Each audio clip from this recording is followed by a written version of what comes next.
Let's make my favorite appetizer ever. I love loaded potato skins. So I started off by baking some potatoes in the oven. I oiled them down, added salt and pepper to them, baked them at 400 for about 45 minutes until they were nice and soft. I went ahead and cut them into a wedge shape, and then I scooped out most of the potato, and then I brushed them with some melted butter. Then I went ahead and topped them with some sharp cheddar cheese that I shredded myself. I feel like freshly shredded cheese is always so much better in literally any recipe.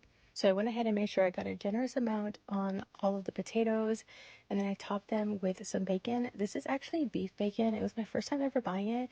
It's really good, but it's like more salty than regular bacon. But it was so good nonetheless. I went ahead and popped these back into the oven for about 10 to 15 minutes until the cheese was super melty. Of course, I topped each one with a nice dollop of sour cream and some green onions. And I love to dip my potato skins in ranch, so that's exactly what I did, and they were so good.